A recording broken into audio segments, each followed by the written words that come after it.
जय हिंद दोस्तों, Sandeep tricky math special YouTube channel में आप सभी का स्वागत है। बिहार पुलिस कांस्टेबल जिसमें टोटल पोस्ट है 21,391 और इस पोस्ट के लिए री एग्ज़ाम डेट जो कि अनाउंस हो गया है 7 अगस्त 2024 से एग्ज़ाम है जो कि स्टार्ट है। ज्ञान बिंदु का न्यू प्रैक्टिस सेट आ गया है, तो इस वीडियो में सेट नंबर 1 देखेंगे जिसमें 1 से लेकर 100 तक का प्रश्न देखने वाले हैं, जिसमें हिंदी, अंग्रेजी, रीजनिंग, मैथ्स, जीके, जीएस और करंट अफेयर सभी प्रकार का प्रश्न रहेंगे। तो इस वीडियो को अंत तक देखिएगा। वीडियो स्टार्ट करते हैं और चलते हैं हम प्रश्न की तरफ।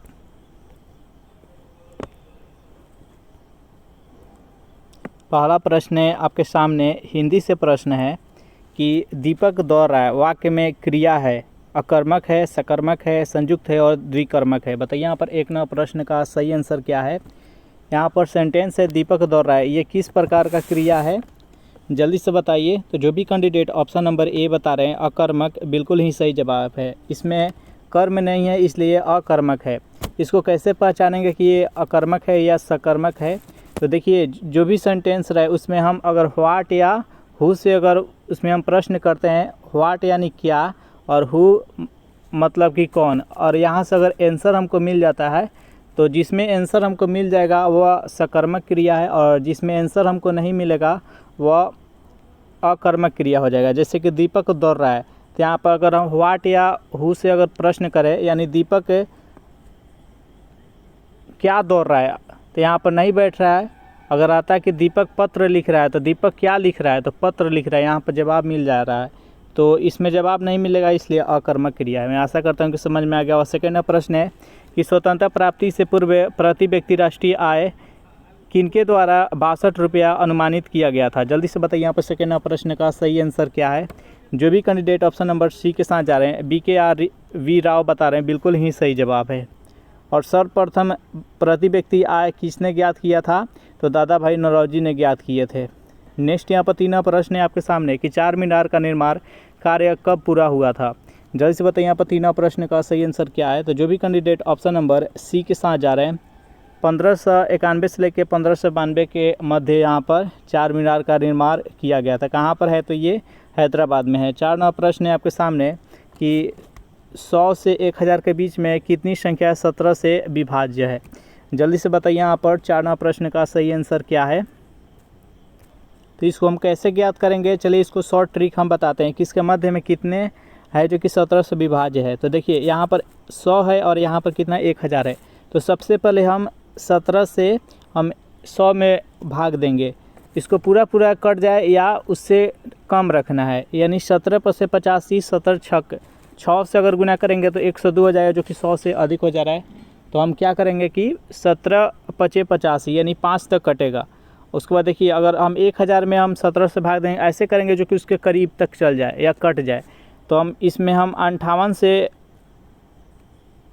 17 में 58 से गुना करेंगे तो 1000 के करीब तक चल जाएगा।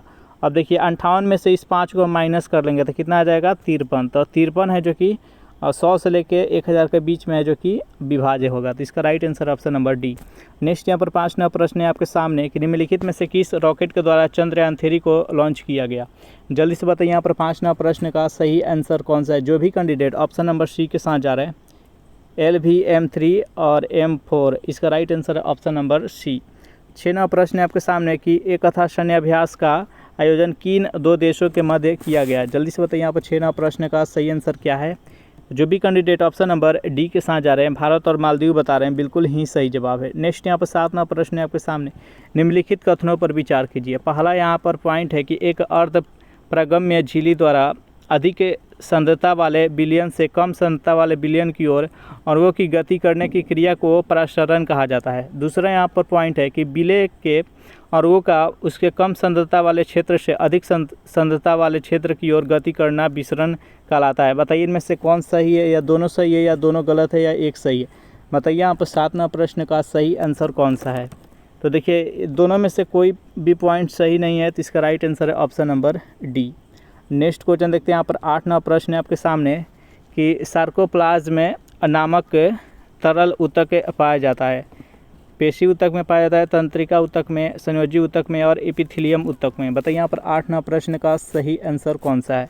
तो ये पेशी ऊतक में पाया जाता है। इसका राइट आंसर है ऑप्शन नंबर ए। 9वां प्रश्न है आपके सामने कि पारिस्थितिकी तंत्र की संकल्पना को निम्नलिखित में से किसने प्रस्तावित किया था। बताइए यहाँ पर 9वां प्रश्न का सही आंसर कौन सा है। जो भी कैंडिडेट ऑप्शन नंबर सी के साथ जा रहे हैं, एजी ट्रांसले बिल्कुल ही सही जवाब है। सेशन आप लोग को अच्छा लग रहा है तो वीडियो को लाइक कर दीजिए, अपना दोस्तों के पास शेयर कर दीजिए। जो भी कैंडिडेट अभी तक इस चैनल को सब्सक्राइब नहीं किए होंगे तो चैनल को भी सब्सक्राइब कर लीजिएगा। नेक्स्ट यहाँ पर 10वां प्रश्न है कि जलवायु परिवर्तन पर अंतर सरकारी पैनल का मुख्यालय अवस्थित है। नैरोबी में, रोम में, जिनेवा में, मनीला में। बताइए यहाँ पर 10वां प्रश्न का सही आंसर क्या है। इसका राइट आंसर है ऑप्शन नंबर सी, जिनेवा में। नेक्स्ट यहाँ पर 11वां प्रश्न है आपके सामने कि निम्नलिखित तत्वों में से कौन सा एक तनु एसीएल से अभिक्रिया न होने से H2 नहीं बनाएगा। बताइए यहाँ पर 11वां प्रश्न का सही आंसर कौन सा है। तो Hg हो जाएगा। इसका राइट आंसर हो जाएगा ऑप्शन नंबर ए। नेक्स्ट यहाँ पे choose the correct option for the blank space. अंग्रेजी का प्रश्न है, यहाँ पर रिक्त स्थान को भरना है। जैसे यहाँ पर सेंटेंस दिया गया है कि dash I aching I would make may people happy. अब बताइए यहाँ पर रिक्त स्थान की जगह पर क्या भरा जाएगा। जो भी कैंडिडेट ऑप्शन नंबर यहाँ पर डी के साथ जा रहे हैं, वेयर, यहाँ पर देखिए वुड है, आई के साथ वुड है, इसलिए यहाँ पर वेयर का प्रयोग किया जाएगा। इसका राइट आंसर है ऑप्शन नंबर डी। अगर इस सेशन का आपको पीडीएफ चाहिए तो इसके लिए टेलीग्राम ग्रुप बना दिए, जिसका लिंक इसी वीडियो के नीचे डिस्क्रिप्शन में मिल जाएगा। वहाँ से ज्वाइन करके इसका पीडीएफ डाउनलोड करके आप प्रैक्टिस कर सकते हैं। 13वां प्रश्न है आपके सामने कि भारत में विदेशियों के आगमन का सही कालानुक्रम क्या होगा। यानी जितने भी विदेशी आए थे आक्रमणकारी, तो उसका क्रम यहाँ पर आपको बताना है। तो चलिए इसका क्रम हम बताते हैं। सबसे पहले आर्य आए थे, फिर यूनानी आए थे, फिर शक आया था, फिर हुन, फिर तुर्क। इसका राइट आंसर है ऑप्शन नंबर बी। नेक्स्ट यहाँ पर 14वां प्रश्न है कि संविधान के किस अनुच्छेद के अंतर्गत न्यायालयों द्वारा संसद की कार्यवाहियों की जांच करना प्रतिबंधित किया गया है। अनुच्छेद 122, 127, 139, 138। बताइए यहाँ पर 14वां प्रश्न का सही आंसर कौन सा है। तो अनुच्छेद 122 के तहत। इसका राइट आंसर है ऑप्शन नंबर ए। 15वां प्रश्न है आपके सामने कि सर्वोच्च न्यायालय के न्यायाधीशों की संख्या में वृद्धि कैसे हो सकती है।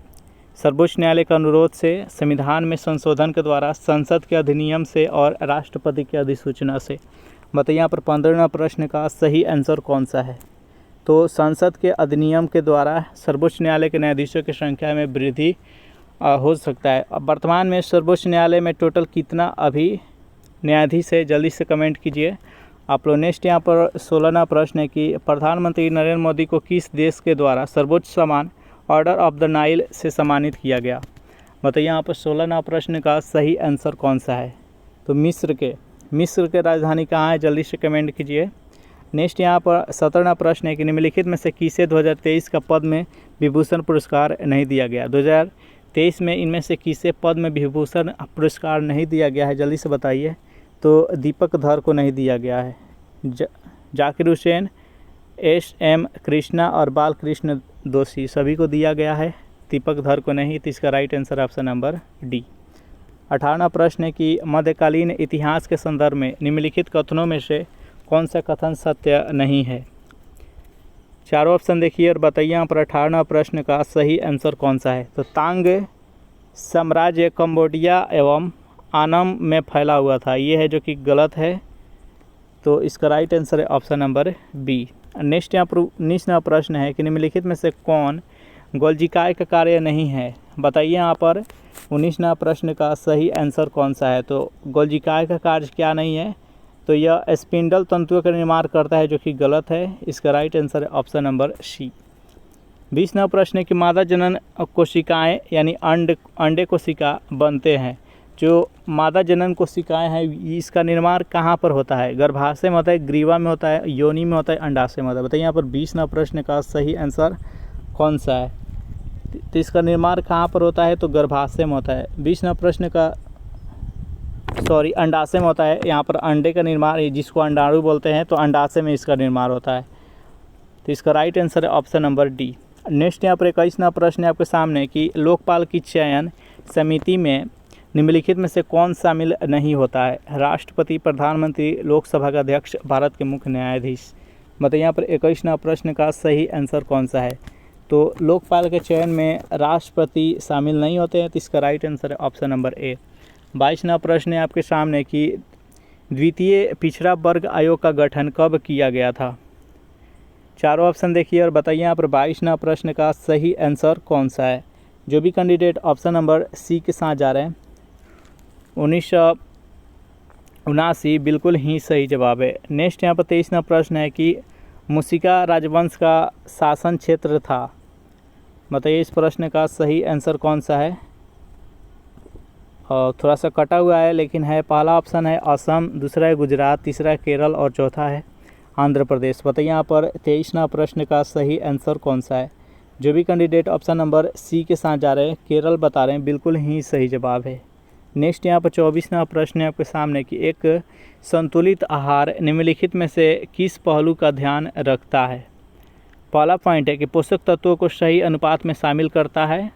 दूसरा पॉइंट है कि सभी पोषक तत्वों के लिए आरडीए को पूरा करता है। बताइए यहाँ पर 24वां प्रश्न का सही आंसर कौन सा है। तो इसका दोनों कथन सही है। इसका right answer option number A. 25वां प्रश्न है आपके सामने सूची 1 को सूची 2 से यहाँ पर सम्मिलित करना है। तो चलिए यहाँ पर देखिए, एक तरफ पौधा दिया गया है और दूसरी तरफ है उसका जड़ है। किस प्रकार का जड़ उसमें रहता है आपको बताना है। 25वां प्रश्न का जल्दी से बताइए और मिलान करिए। चलिए इसको हम लोग मिलान करते हैं। तो देखिए डहेलिया यहाँ पर पहला है।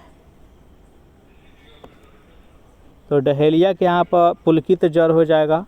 पान कैसा होगा, तो पान का यहाँ पर आरोही जड़ हो जाएगा। अमरबेल का यहाँ पर चूसन जड़ हो जाएगा और सलजम के यहाँ पर कुंभी रूपी जड़ हो जाएगा। तो इसका राइट आंसर है ऑप्शन नंबर सी। नेक्स्ट यहाँ पर 26वां प्रश्न है कि यदि नोआ विस्फोट के बाद तारे का अवशेष का द्रव्यमान चंद्रशेखर सीमा के अंदर हो तो क्या बनेगा। बताइए यहाँ पर 26वां प्रश्न का सही आंसर कौन सा है। तो श्वेत बामन बनेगा। इसका राइट आंसर है ऑप्शन नंबर डी। नेक्स्ट यहाँ पर 27वां प्रश्न है आपके सामने कि किसी वृत्त की त्रिज्या अगर 50% वृद्धि हो तो उसके क्षेत्रफल में कितना % का वृद्धि होगा। बताइए यहाँ पर इस प्रश्न का सही आंसर क्या है। सिंपल सा प्रश्न है। देखिए वृत्त का क्षेत्रफल क्या होता है, तो पाई आर स्क्वायर होता है। तो पाई में तो किसी प्रकार का परिवर्तन नहीं रहेगा, पहले भी पाई रहेगा बाद में भी पाई रहेगा, लेकिन आर में यहाँ पर परिवर्तन होगा। तो आर में कितना परिवर्तन होगा, देखिए त्रिज्या में कितना वृद्धि किया जा रहा है, तो 50 का वृद्धि किया जा रहा है, 50% का। तो पहले कितना था 100 से, तो कितना हो गया, तो 150 हो जाएगा। और 2 बार वृद्धि होगा क्योंकि यहाँ पर आर स्क्वायर है, फिर यहाँ पर 150 हो जाएगा और बाटा में यहाँ पर 100 हो जाएगा। अब देखिए 2 जीरो से यहाँ पर 2 जीरो ख़त्म हो गया। 15 कितना होता है 225। देखिए पहले कितना था 100 था, पहले त्रिज्या कितना था 100 था, लेकिन वर्तमान समय में कितना हो गया है 225। कितना का वृद्धि हुआ है, तो 125 का वृद्धि हुआ है। तो इसका राइट आंसर हो जाएगा ऑप्शन नंबर डी, यानी 125% का वृद्धि हो जाएगा। नेक्स्ट यहाँ पर 28वां प्रश्न है आपके सामने, रीजनिंग का प्रश्न है, जल्दी से सॉल्व कीजिए। बताइए यहाँ पर रिक्त स्थान की जगह पर क्या होगा।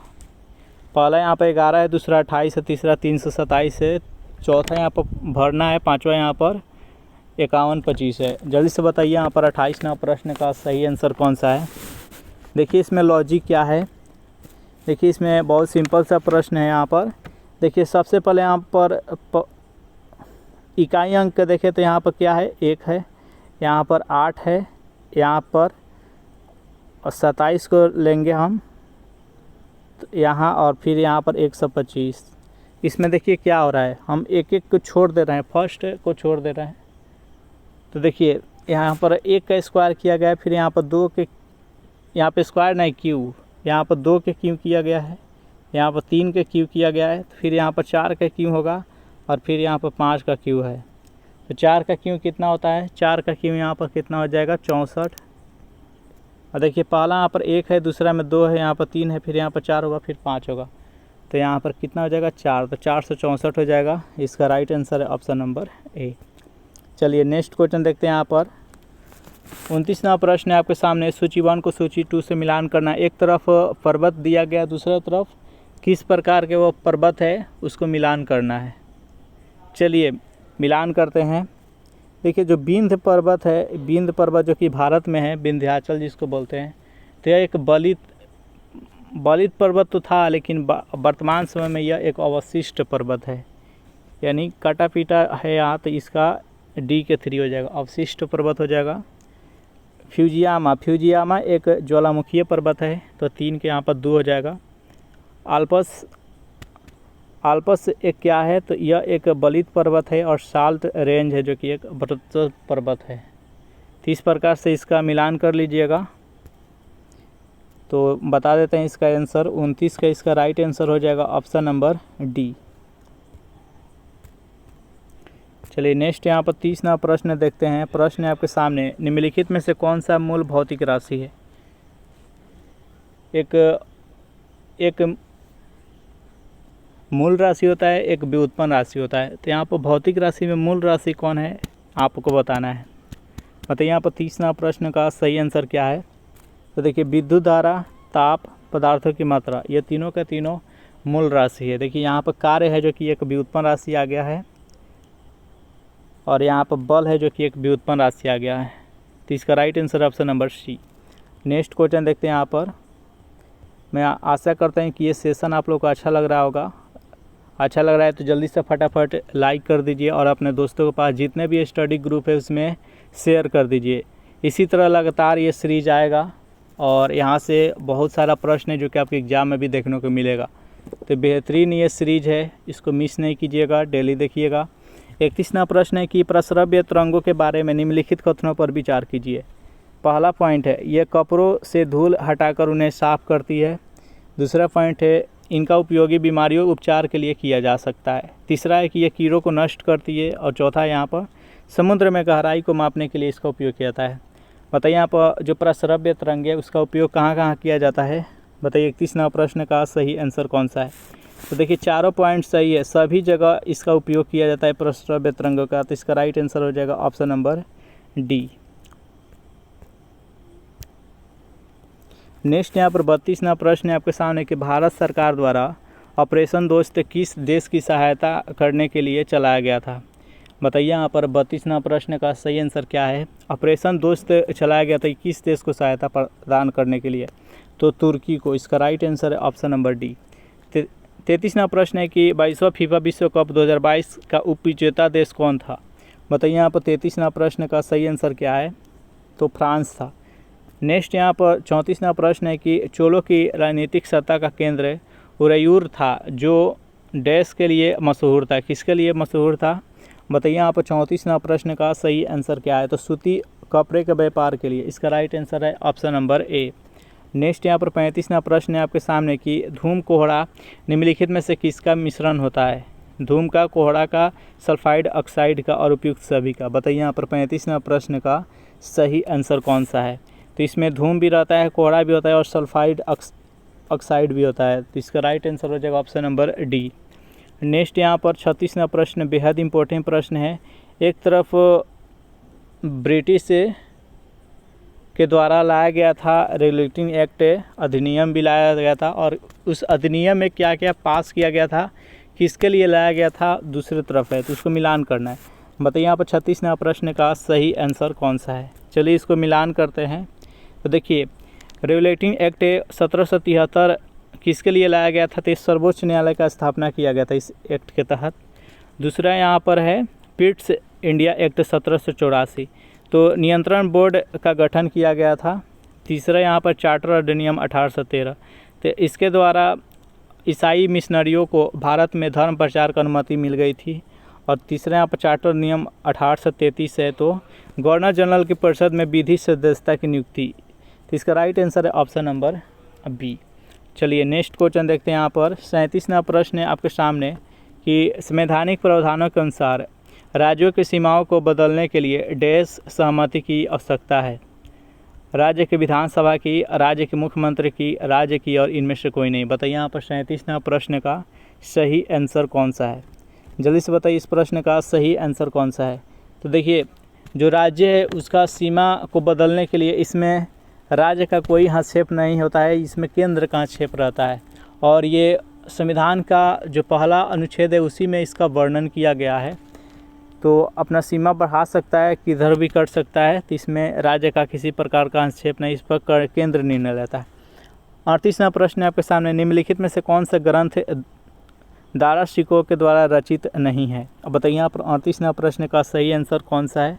तो यहाँ पर दारानामा जो है ये दारा शिकोह के द्वारा रचना नहीं किया गया, तो इसका right answer option number D. Next यहाँ पर 39वां प्रश्न है, सूची 1 को सूची 2 से मिलान करना है। तो एक तरफ है बीमारी का नाम है और दूसरे तरफ है कि वो किसके द्वारा होता है। जल्दी से मिलान कीजिए और बताइए इस प्रश्न का सही आंसर कौन सा है। तो 39वां प्रश्न का हम आंसर देखते हैं और इसको मिलान करते हैं। तो चलिए इसको मिलान करते हैं। यहाँ पर देखिए डेंगू बुखार ये किसके द्वारा होता है? तो ये एडिज एंटीजी मच्छर के काटने से होता है। तो इसका हो जाएगा ए के 2 हो जाएगा। हाथी पाँव जिसको फलेरिया हम बोलते हैं, ये किसके द्वारा होता है? तो देखिए हाथी पाँव जो है ये क्यूलेक्स से फेंटिगन्स के द्वारा होता है। फिर यहाँ पर कालाजार किसके द्वारा? तो यहाँ पर हो जाएगा इसके लिए ग्लोसिना। और यहाँ पर निंद्रा रोग हो जाएगा फ्लिम्बोटोमस। तो इस प्रकार से इसका राइट आंसर है option number C. Next question देखते हैं। यहाँ पर 40वां प्रश्न है आपके सामने कि क्वांटो मैदान निम्नलिखित में से किस देश में स्थित है? चीन में, जापान में, रूस में और हंगरी में। बताइए यहाँ पर 40वां प्रश्न का सही आंसर कौन सा है? क्वांटो मैदान कहाँ पर स्थित है? जो भी कैंडिडेट ऑप्शन नंबर बी के साथ जा रहे हैं, जापान बता रहे हैं, बिल्कुल ही सही जवाब है। 41वां प्रश्न है कि निम्न अक्षांशों में से किसे अश्व अक्षांश कहा जाता है? बताइए यहाँ पर 41वां प्रश्न का सही आंसर कौन सा है? तो 30 डिग्री से लेके 35 डिग्री के मध्य को हम लोग अश्व अक्षांश कहा जाता है। तो इसका राइट आंसर है ऑप्शन नंबर ए। नेक्स्ट यहाँ पर 42वां प्रश्न है आपके सामने कि खनन और उत्खनन को अर्थव्यवस्था के किस क्षेत्र के अंतर्गत रखा जाता है? जल्दी से बताइए यहाँ पर इस प्रश्न का सही आंसर कौन सा है? देखिए खनन मतलब क्या होता है? खनन का अर्थ होता है गहराई में खनन करना। जैसे कि हम लोग सोना, चांदी, लोहा हो गया या हम बोले कोयला हो गया, तो इसको निकालने के लिए हम लोग खनन करते हैं, यानी बहुत गहराई में हम इसके लिए खनन करते हैं। उत्खनन का अर्थ होता है कि हम किसी पूरा पौराणिक जैसे कि सिंधु घाटी सभ्यता को खोज करने के लिए हम उत्खनन उसका किया। उत्खनन हुआ कि बहुत क्षेत्र में हम बहुत कम गहराई में ही खोदे उसको, तो उसको उत्खनन कहते हैं। तो ये दोनों को किस अर्थव्यवस्था के किस क्षेत्र के अंतर्गत आता है? तो यह एक प्राथमिक क्षेत्र के अंतर्गत आता है। तो इसका राइट आंसर है ऑप्शन नंबर ए। नेक्स्ट यहाँ पर 43वां प्रश्न है कि एक भू उपग्रह अपने कक्ष में निरंतर गति करता है, यह अभिकेंद्र बल के प्रभाव से होता है जो प्राप्त होता है। बताइए यहाँ पर 43वां प्रश्न का सही आंसर क्या है? तो पृथ्वी द्वारा उपग्रह पर लगने वाला गुरुत्वाकर्षण बल से। इसका राइट आंसर है ऑप्शन नंबर डी। 44वां प्रश्न है आपके सामने, निम्नलिखित में से कौन सा तत्व सबसे पहले कृत्रिम रूप से उत्पादित किया गया था? बताइए यहाँ पर 44वां प्रश्न का सही आंसर कौन सा है? सबसे पहले कौन सा कृत्रिम रूप से तत्व उत्पादित किया गया था, बनाया गया था? तो टेक्नीशियम। इसका राइट आंसर है ऑप्शन नंबर सी। 45वां प्रश्न है आपके सामने कि निम्नलिखित में से कौन द गोल्डन ईयर्स नामक पुस्तक के लेखक है? बताइए यहाँ पर 45वां प्रश्न का सही आंसर कौन सा है? जितने भी प्रश्न कराए जा रहे हैं सभी के सभी बेहद इंपॉर्टेंट है। एक भी प्रश्न आप मिस करके आगे नहीं बढ़ सकते हैं। तो आप अंत तक देखने के लिए प्रयास कीजिएगा इस वीडियो को। पूरे 100 तक हम प्रश्न कराएंगे और सभी के सभी बेहद इंपॉर्टेंट है। तो 45वां प्रश्न का जो भी कैंडिडेट ऑप्शन नंबर डी के साथ जा रहे हैं, रस्किन बॉन्ड, बिल्कुल ही सही जवाब है। नेक्स्ट यहाँ पर 46वां प्रश्न है आपके सामने कि भारत की अध्यक्षता में G20 के शिक्षा मंत्रियों के बैठक का आयोजन किस शहर में किया गया? पुणे में, गोवा में, नई दिल्ली में, बनारसी में। बताइए यहाँ पर 46वां प्रश्न का सही आंसर क्या है? तो पुणे इसका राइट आंसर हो जाएगा। नेक्स्ट यहाँ पर 47वां प्रश्न है आपके सामने कि आधुनिक भारतीय इतिहास में राजा बनाने वाले के नाम से किसे जाना जाता है? बताइए यहाँ पर 47वां प्रश्न का सही आंसर कौन सा है? जो भी कैंडिडेट ऑप्शन नंबर डी के साथ जा रहे हैं, यानी अब्दुल्ला खां और हुसैन अली खां, बिल्कुल ही सही जवाब है। नेक्स्ट यहाँ पर 48वां प्रश्न है कि नागरिकता संशोधन विधेयक को लोकसभा में कब प्रस्तुत किया गया? बताइए यहाँ पर 48वां प्रश्न का सही आंसर कौन सा है? जो भी कैंडिडेट ऑप्शन नंबर बी के साथ जा रहे हैं, 9 दिसंबर 2019 बिल्कुल ही सही जवाब है। 49वां प्रश्न है कि भारतीय संविधान के किस अनुच्छेद के अंतर्गत अंतर्राष्ट्रीय समझौते को प्रभावी बनाने हेतु संसद राज्य सूची के विषय पर कानून बना सकती है? बताइए यहाँ पर इस प्रश्न का सही आंसर कौन सा है, किस अनुच्छेद? 49वां प्रश्न का जो भी कैंडिडेट ऑप्शन नंबर डी के साथ जा रहे हैं, अनुच्छेद 253 बिल्कुल ही सही जवाब। 50वां प्रश्न है, गदर पार्टी ने भारत में विद्रोह के लिए कौन सा तारीख निश्चित की थी? बताइए यहाँ पर 50वां प्रश्न का सही आंसर कौन सा है? तो 21 फरवरी 1915 इसका राइट आंसर है ऑप्शन नंबर सी। 51वां प्रश्न है आपके सामने कि निम्नलिखित में से कौन सा एक त्रिक्षारिकी अम्ल है? हाइड्रोक्लोरिक अम्ल, नाइट्रिक अम्ल, सल्फ्यूरिक अम्ल, फास्फोरिक अम्ल। बताइए यहाँ पर 51वां प्रश्न का सही आंसर कौन सा है? जो भी कैंडिडेट ऑप्शन नंबर डी के साथ जा रहे हैं, फास्फोरिक अम्ल बिल्कुल ही सही जवाब है। चलिए नेक्स्ट यहाँ पर 52वां प्रश्न है आपके सामने। एक तरफ है स्थानीय वहाँ का हवाएं और दूसरी तरफ है कि वह किस क्षेत्र में बहता है, चलता है। बताइए यहाँ पर 52वां प्रश्न क्या है? यहाँ पर सूची 1 को सूची 2 से मिलान करना है। बताइए यहाँ पर 52वां प्रश्न का सही आंसर कौन सा है? चलिए यहाँ पर हम लोग मिलान करते हैं। तो देखिए सीमुम ये कहाँ पर चलता है? तो ये अरब के रेगिस्तान में चलता है। वाइज ये कहाँ पर चलता है? तो ये फ्रांस में चलता है, स्थानीय हवा है वहाँ का। पेम्पेरो ये कहाँ पर चलता है? तो ये अर्जेंटीना में चलता है। और नॉर्वेस्टर है जो कि न्यूजीलैंड में चलता है। तो इस प्रश्न का राइट आंसर है ऑप्शन नंबर डी। नेक्स्ट यहाँ पर 53वां प्रश्न है आपके सामने। प्रश्न है आपके सामने कि एक जीप एक कार का पीछा कर रही है। एक जीप है जो कि एक कार को पीछा कर रही है और यहाँ पर क्या बात रखा गया है? जो जीप है, जीप से कार है जो कि 5 किलोमीटर आगे चल रहा है। यहाँ पर कार का जीप पीछे कर रहा है और जो कार है वह जीप से 5 किलोमीटर आगे है। अब देखिए यहाँ पर चाल उसका दिया है, जो जीप का चाल दिया गया है वह 90 किलोमीटर प्रति घंटा है और जो कार है उसका चाल दिया गया वो 75 किलोमीटर प्रति घंटा है। तो यहाँ पर पूछा जा रहा है कि जीप है जो कि कार को कितने समय में, कितने मिनट में उसको पकड़ लेगी। तो चलिए देखिए, मान लेते हैं कि यहाँ पर है जो कि कार है और यहाँ पर है जो कि जीप है। ये 90 किलोमीटर प्रति घंटा के चाल से चल रहा है और ये 75 के चाल से चल रहा है। इसके बीच का डिस्टेंस कितना है? तो 5 है। अब देखिए समान डायरेक्शन में जब भी चलेगा, दो ट्रेन हो या वाहन हो या व्यक्ति हो, जब समान डायरेक्शन में चलेगा तो वहाँ पर चाल है जो कि माइनस हो जाता है और विपरीत दिशा में चलेगा तो वहाँ पर चाल है जो कि प्लस हो जाता है। तो सेम डायरेक्शन यहाँ पर चल रहा है, पीछा कर रहा है, तो यहाँ पर चाल माइनस हो जाएगा। तो 90 में से हम 75 माइनस करेंगे तो कितना हो जाएगा? तो 15 हो जाएगा। यहाँ पर 15 हो गया, चाल यहाँ पर 15 हो जाएगा और इसके दोनों के बीच का डिफरेंस कितना है? तो 5 किलोमीटर का है। तो यहाँ पर 5/15 हो जाएगा, यही समय लगेगा। तो ये घंटा में आएगा, लेकिन यहाँ पर ऑप्शन सब मिनट में है तो यहाँ पर 60 से हम गुना कर देंगे। तो 15 चौका कितना हो जाएगा? 60 हो जाएगा, 5 चौका 20 हो जाएगा, यानी 20 मिनट लगेगा उसको पकड़ने में। तो इसका राइट आंसर हो जाएगा ऑप्शन नंबर बी। मैं आशा करते हैं कि समझ में आ गया होगा।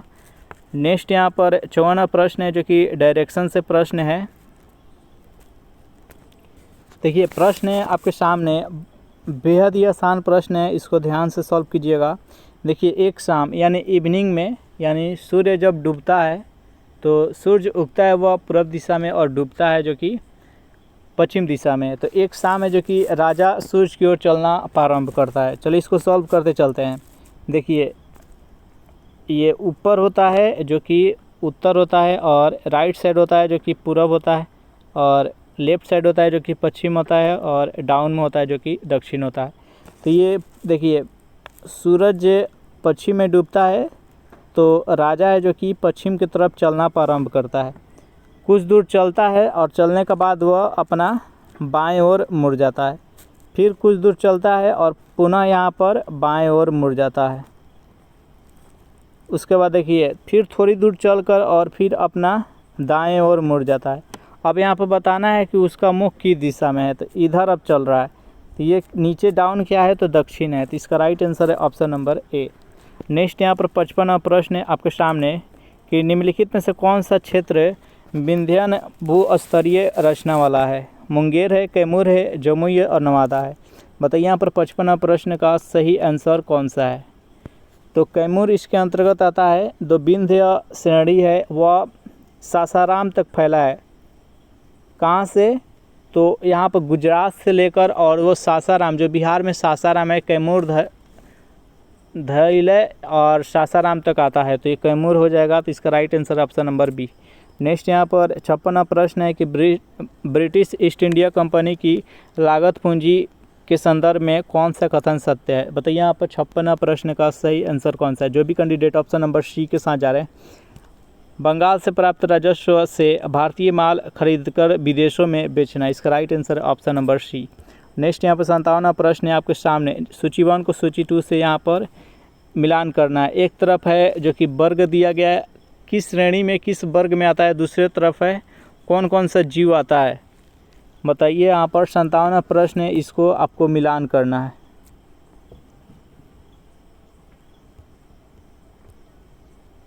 थोड़ा सा कटा है, छोड़ देते हैं इसको। 58वां प्रश्न देख लेते हैं। 58वां प्रश्न है आपके सामने कि वृद्धि बल बनती है सक्रियता के कारण। बताइए यहाँ पर 58वां प्रश्न का सही आंसर क्या है? तो अंतररसभीय एधा के कारण, इसका राइट आंसर है ऑप्शन नंबर बी। 59वां प्रश्न है आपके सामने कि गिल्ट एज्ड बाजार किससे संबंधित है? बताइए यहाँ पर 59वां प्रश्न का सही आंसर कौन सा है? इसका right answer option number B, सरकारी प्रतिभूतियों के बाजार। नेक्स्ट यहाँ पर 60वां प्रश्न है आपके सामने कि निम्नलिखित में से किस राज्य में बिहान मेला का आयोजन किया जाता है? बिहार में, झारखंड में, उड़ीसा में, उत्तर प्रदेश में। बताइए यहाँ पर 60वां प्रश्न का सही आंसर कौन सा है? तो जो बिहान मेला है ये किस स्टेट में आयोजित किया जाता है? तो उड़ीसा इसका राइट आंसर हो जाएगा। 61वां प्रश्न है आपके सामने कि सरोगेसी तकनीक से जन्मे भारत के साहिवाल नस्ल के बछड़े का नाम क्या है? बताइए यहाँ पर इस प्रश्न का सही आंसर कौन सा है? जो भी कैंडिडेट ऑप्शन नंबर डी के साथ जा रहे हैं, पद्मावती, बिल्कुल ही सही जवाब है। नेक्स्ट यहाँ पर 62वां प्रश्न है कि निम्नलिखित में से कौन होम रूल लीग आंदोलन से संबंधित है? जो होम रूल लीग शुरू हुआ था तो कौन कौन से नेता और महिला भी उसमें शामिल थी, तो इससे कौन कौन संबंधित है? बताइए यहाँ पर 62वां प्रश्न का सही आंसर कौन सा है? तो देखिए, लोकमान्य तिलक हो जाएगा, एनी बेसेंट और एस सुब्रमण्यम अय्यर, यानी तीनों संबंधित है। इसका राइट आंसर हो जाएगा ऑप्शन नंबर डी। नेक्स्ट यहाँ पर 63वां प्रश्न है आपके सामने। प्रश्न है कि किन दो पर्वत श्रेणियों के मध्य कश्मीर घाटी स्थित है? बेहद इंपॉर्टेंट प्रश्न है। बताइए यहाँ पर 63वां प्रश्न का सही आंसर कौन सा है? तो यह बृहद हिमालय और पीर पंजाल के मध्य है जो कि स्थित है। तो इसका राइट आंसर हो जाएगा ऑप्शन नंबर बी। नेक्स्ट यहाँ पर 64वां प्रश्न है कि बेतवा नदी जो है ये किस पर्वत श्रेणी से निकलती है? बताइए यहाँ पर 64वां प्रश्न का सही आंसर कौन सा है? तो बेतवा नदी है जो कि ये बेतवा नदी किसका सहायक नदी है? तो ये यमुना का सहायक नदी है और ये विंध्य पर्वत श्रेणी से निकलती है। इसका right answer option number D. Next यहाँ पर 65वां प्रश्न है कि भारत के सर्वोच्च न्यायालय में निम्नलिखित में से किस प्रकार के न्यायाधीश या न्यायाधीशों की नियुक्ति की जा सकती है? तदर्थ न्यायाधीश और अतिरिक्त न्यायाधीश। बताइए यहाँ पर 65वां प्रश्न का सही आंसर कौन सा है? तो कथन 1 है जो कि सही है और कथन 2 है जो कि गलत है। तो इसका राइट आंसर ऑप्शन नंबर ए। यहाँ पर 66वां प्रश्न है आपके सामने। देखिए, आपके एग्ज़ाम में फिजिक्स के न्यूमेरिकल प्रश्न भी 1 से 2 रखा जाएगा, तो आपको न्यूमेरिकल प्रश्न भी देखना है और वो 10th लेवल के फिजिक्स का प्रश्न रहेगा। और आपका सिलेबस भी है जो कि 10th लेवल का ही एग्ज़ाम में रखा जाएगा, तो आपको 10th लेवल का बुक देखना है। तो चलिए इसको सॉल्व करते हैं। यहाँ पर देखिए, इस क्रम में देखिए 3 प्रतिरोध है जो कि समानांतर क्रम में है और एक यहाँ पर श्रेणी क्रम में। तो समानांतर क्रम में क्या होता है कि 1/RS बराबर होता है 1/R1 और प्लस में 1/R2 प्लस मतलब डैश डैश, जितना रहता है उसको ऐसे जोड़ते हैं। चलिए इसको करते हैं यहाँ पर। तो यहाँ पर 1/R आर एस बराबर कितना हो जाएगा 1/r1। तो r1 के जगह पर क्या हो जाएगा, यहाँ पर 2 हो जाएगा, प्लस में 1/4 हो जाएगा और प्लस में 1/8 हो जाएगा। इसको जब आप सॉल्व कीजिएगा तो निकल कर आ जाएगा कितना, तो 7/8 आ जाएगा। तो इसको हम पलटेंगे तो यहाँ पर भी पलटेगा, तो यहाँ पर कितना हो जाएगा, यानी संपूर्ण प्रतिरोध कितना हो जाएगा, संपूर्ण प्रतिरोध यहाँ पर 8/7 हो जाएगा। और एक यहाँ पर श्रेणी क्रम में है तो श्रेणी क्रम में डायरेक्ट जुट जाता है तो 1, तो यहाँ पर ये 7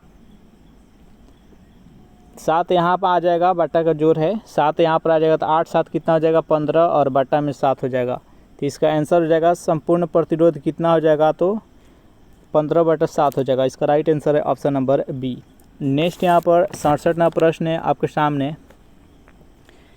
निम्नलिखित कथनों पर विचार कीजिए। पहला पॉइंट है कि जुलाई 1952 में जेपी कृपलानी ने किसान मजदूर प्रजा पार्टी का गठन किया था। दूसरा पॉइंट है कि पीसी घोष एवं टी प्रकाशम किसान मजदूर प्रजा पार्टी का से जुड़े हुए थे। बताइए यहाँ पर दोनों में से कौन कौन सा सही है, कौन गलत है। तो इसका राइट आंसर है वो ऑप्शन नंबर बी हो जाएगा, केवल 2 नंबर कथन है जो कि सही है। नेक्स्ट यहाँ पर 68वां प्रश्न है कि निम्नलिखित में से कौन स्वतंत्र अवस्था में नहीं पाया जाता है। बताइए यहाँ पर 68वां प्रश्न का सही आंसर कौन सा है। स्वतंत्र अवस्था में नहीं पाया जाता, इसका मतलब हुआ, अर्थ हुआ कि वह किसी से भी रिएक्शन कर लेगा, यानी उसमें जंग लग सकता है, वह रिएक्शन कर लेगा। और जैसे कि यहाँ पर सोना हो गया, चांदी होगा, प्लेटिनम हो गया, ये स्वतंत्र अवस्था में पाया जाता है। ये संक्षारण इसका नहीं होता है, लेकिन यहाँ पर एल्युमिनियम का संक्षारण हो जाता है। इसका राइट आंसर हो जाएगा ऑप्शन नंबर डी। नेक्स्ट यहाँ पर 69वां प्रश्न है कि निम्नलिखित में से कौन सा सही है। बताइए यहाँ पर 69वां प्रश्न का सही आंसर कौन सा है। तो वायु में घुलित ऑक्सीजन की सांद्रता, यहाँ पर इसका ये वैल्यू होगा। इसका right answer option number C. Next यहाँ पर 70वां प्रश्न है आपके सामने। भारत के किस जलप्रपात को लोकप्रिय रूप से भारत का नियाग्रा जलप्रपात के तौर पर जाना जाता है। ऐसे जो नियाग्रा जलप्रपात है आपको कमेंट करना है कि वो किस देश में स्थित है। बताइए 70वां प्रश्न का सही आंसर कौन सा है। तो चित्रकूट प्रपात को यहाँ पर नियाग्रा जलप्रपात कहा जाता है। इसका राइट आंसर है ऑप्शन नंबर डी। नेक्स्ट यहाँ पर 71वां प्रश्न है कि भारत में ग्रीष्मकालीन मानसून के प्रवाह की सामान्य दिशा क्या है। बताइए यहाँ पर 71वां प्रश्न का सही आंसर कौन सा है। भारत में जो मानसून आता है, जो कि जून में मुख्य भूमि पर, जो कि जून में स्टार्ट हो जाता है आना, जो कि केरल में सर्वप्रथम आता है, सबसे पहले केरल में आता है और सबसे अंत में मानसून केरल से ही जाता है। तो इसका दिशा होता है दक्षिण पश्चिम से उत्तर पूर्व होता है, यानी इस दिशा से आता है और लौटता है इस दिशा से, यानी जाते समय दक्षिण पश्चिम से उत्तर पूर्व और रिटर्न होते हुए उत्तर पूर्व से दक्षिण पश्चिम। इसका राइट आंसर है ऑप्शन नंबर डी। नेक्स्ट यहाँ पर 72वां प्रश्न है आपके सामने। केंद्रीय बजट 2023-24 में राजकोषीय घाटा जीडीपी का कितना प्रतिशत रहने का अनुमान लगाया गया है। बताइए यहाँ पर 72वां प्रश्न का सही आंसर कौन सा है। जो भी कैंडिडेट ऑप्शन नंबर डी के साथ जा रहे हैं, 5.9% बिल्कुल ही सही जवाब है। 73वां प्रश्न है कि केंद्र सरकार द्वारा भारत को टीबी मुक्त बनाने का लक्ष्य कब तक रखा गया है। बताइए यहाँ पर 73वां प्रश्न का सही आंसर कौन सा है। तो 2025 तक मुक्त करने का लक्ष्य रखा गया। इसका right answer option number C. और 74वां प्रश्न है आपके सामने कि फ्रांस के संदर्भ में निम्नलिखित घटनाओं का कालानुक्रम को सजाना है, कि सबसे पहले कौन घटना हुआ था, उसके बाद क्या हुआ था, उसके बाद क्या हुआ था, इसको सजाना है। बताइए यहाँ पर 74वां प्रश्न का सही आंसर कौन सा है। तो देखिए सबसे पहले हुआ था और स्टेटस जनरल की बैठक हुआ था, फिर यहाँ पर लुई 16वां की हत्या हुई थी, फिर नेपोलियन फ्रांस का सम्राट बना था, उसके बाद से वाटरलू की युद्ध नेपोलियन की, जिसमें पूरी तरह से हार हुआ था। इसका right answer option number C. Next यहाँ पर 75वां प्रश्न है कि निम्नलिखित मिट्टियों में से किसे स्वतः कृष्ण मिट्टी कहा जाता है। बताइए यहाँ पर 75वां प्रश्न का सही आंसर क्या है। तो जो काली मिट्टी है, काली मिट्टी, इसको स्वतः कृष्ण मिट्टी इसलिए कहा जाता है क्योंकि अगर ये अधिक इस पर सूर्य का प्रकाश अधिक पड़ता है। जो अब इसमें नमी की कमी आती है तो यह ऑटोमेटिक है चटक जाता है, और चटक कर और ये जूते जैसे खेत को जोता जाता है वैसे हो जाता है, इसलिए इसको स्वयं कृषि भूमि कहा जाता है। और ये काली मिट्टी को कहा जाता है, और इसका और नाम है रेगुर मिट्टी, जो कि कपास की खेती के लिए सबसे उपयुक्त है। सबसे अधिक काली मिट्टी है जो कि महाराष्ट्र और गुजरात में है। नेक्स्ट यहाँ पर 76वां प्रश्न, निम्नलिखित में से कौन सा कोयला उत्पादन क्षेत्र नहीं है? बताइए यहाँ पर 76वां प्रश्न का सही आंसर कौन सा है? कहाँ पर कोयला उत्पादन नहीं की जाती है? तो देखिए सबसे ज़्यादा ये घाटी, नदी घाटी में ही सबसे ज़्यादा उत्पादन की जाती है, जैसे कि महानदी घाटी हो गया, दामोदर घाटी हो गया, वर्धा घाटी हो गया, सोन नदी घाटी हो गया। यहाँ पर कोयला सबसे अधिक उत्पादन की जाती है, लेकिन जो यहाँ पर कावेरी दिया गया है यहाँ पर नहीं किया जाता है। इसका right answer option number B. Next यहाँ पर 77वां प्रश्न है कि आवश्यक वसा अम्ल के नाम से पहचान करें। बताइए यहाँ पर 77वां प्रश्न का सही आंसर कौन सा है?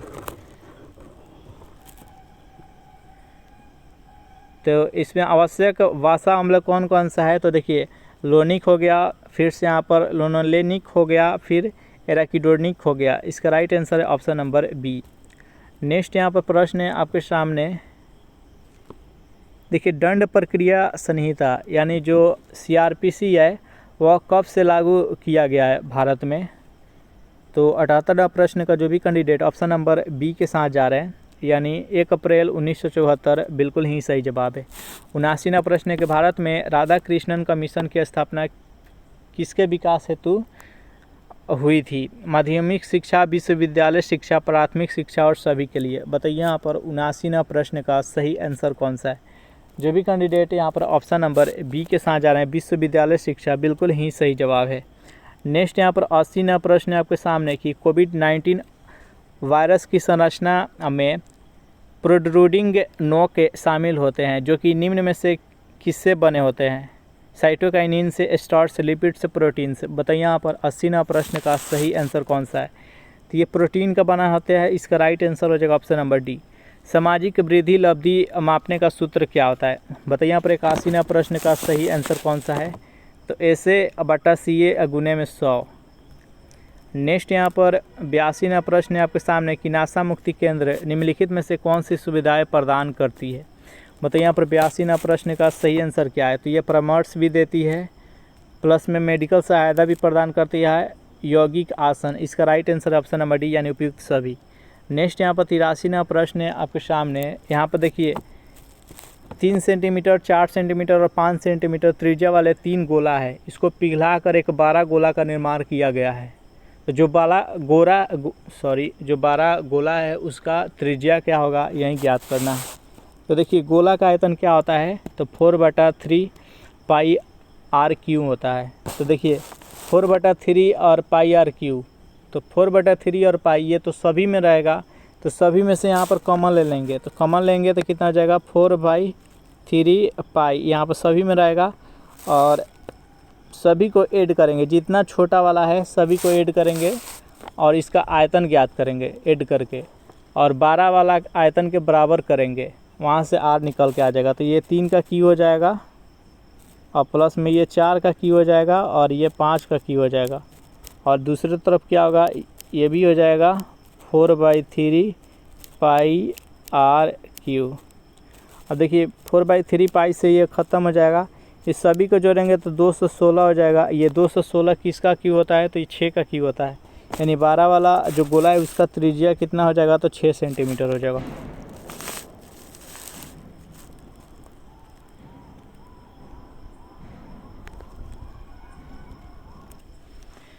चौरासीवां प्रश्न है आपके सामने कि केपलर ने कितने नियमों का उल्लेख किया है? 1, 2, 3 और 4। बताइए यहाँ पर 84वां प्रश्न का सही आंसर कौन सा है? जो भी कैंडिडेट ऑप्शन नंबर सी के साथ जा रहे हैं बिल्कुल ही सही जवाब है।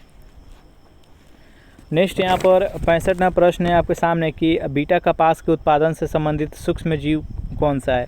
कवक है, जीवाणु है, नील हरित शैवाल है, विषाणु है। बताइए यहाँ पर 85वां प्रश्न का सही आंसर कौन सा है? तो इसका राइट आंसर हो जाएगा जीवाणु, ऑप्शन नंबर बी। नेक्स्ट यहाँ पर 86वां प्रश्न है आपके सामने कि पृथ्वी के वातावरण के तापमान की समस्या ह्रास दर कहाँ पर 0 डिग्री सेल्सियस तक गिरती है। बताइए यहाँ पर 86वां प्रश्न का सही आंसर कौन सा है। तो क्षोभ सीमा की ऊपरी सीमा पर, इसका राइट आंसर है ऑप्शन नंबर बी। नेक्स्ट यहाँ पर 87वां प्रश्न है कि भारत में राज्य खाद्य सुरक्षा सूचकांक 2023 किसके द्वारा जारी किया जाता है। बताइए यहाँ पर 87वां प्रश्न का सही आंसर कौन सा है। तो जो भी कैंडिडेट ऑप्शन नंबर ए के साथ जा रहे हैं FSSAI बिल्कुल ही सही जवाब है। नेक्स्ट यहाँ पर 88वां प्रश्न है कि बिहार का पहला वन्यजीव अस्पताल किस जिला में खोला जाएगा। पटना में, गया में, मुजफ्फरपुर में, भागलपुर में। बताइए यहाँ पर 88वां प्रश्न का सही आंसर कौन सा है। तो मुजफ्फरपुर में खोला जाएगा, इसका राइट आंसर है option number C. Next question देखते हैं यहाँ पर 90वां प्रश्न है कि बिहार के किस जिले में चूना पत्थर सर्वाधिक पाया जाता है। कैमूर में, रोहतास में, गया में, ए और बी दोनों में। बताइए यहाँ पर 90वां प्रश्न का सही आंसर कौन सा है। तो कैमूर और रोहतास में सबसे ज़्यादा पाया जाता है, तो इसका राइट आंसर है ऑप्शन नंबर डी। 91वां प्रश्न है कि विश्व का प्रथम राष्ट्रीय उद्यान कौन सा है। चारों ऑप्शन देखिए और बताइए यहाँ पर इस प्रश्न का सही आंसर कौन सा है। विश्व का प्रथम राष्ट्रीय उद्यान कौन सा है।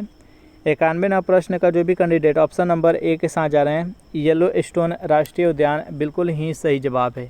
देखिए कॉर्बेट ये भारत का प्रथम है, जिम कॉर्बेट नेशनल पार्क जो कि उत्तराखंड में है, गिर है जो कि गुजरात में है, बब्बर शेर के लिए है, और नेक्स्ट यहाँ पर दक्षिग्राम है जो कि जम्मू कश्मीर में है।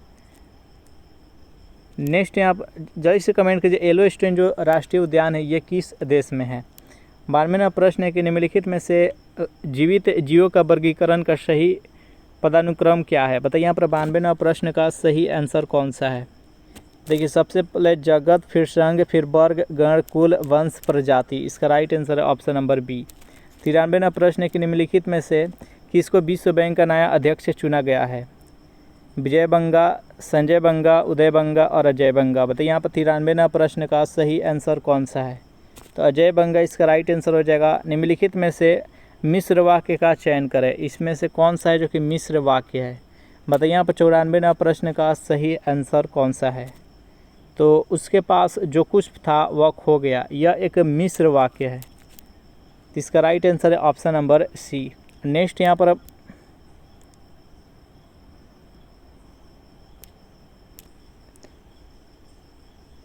प्रश्न है यदि कल से 2 दिन पहले का दिन सोमवार रहा हो तो परसों के 3 दिन बाद सप्ताह का कौन सा दिन आएगा। जो भी कैंडिडेट यहाँ पर ऑप्शन नंबर ए के साथ जा रहे हैं गुरुवार बता रहे हैं बिल्कुल ही सही जवाब है। नेक्स्ट यहाँ पर 96वां प्रश्न है आपके सामने, इसको ट्रांसलेट करना है इंग्लिश में। बच्चे पढ़ाए जा रहे हैं, इसको इंग्लिश में ट्रांसलेट कीजिए, जल्दी से बताइए इस प्रश्न का सही आंसर क्या है। तो चिल्ड्रेन आर बीइंग टॉट, इसका राइट आंसर हो जाएगा ऑप्शन नंबर ए।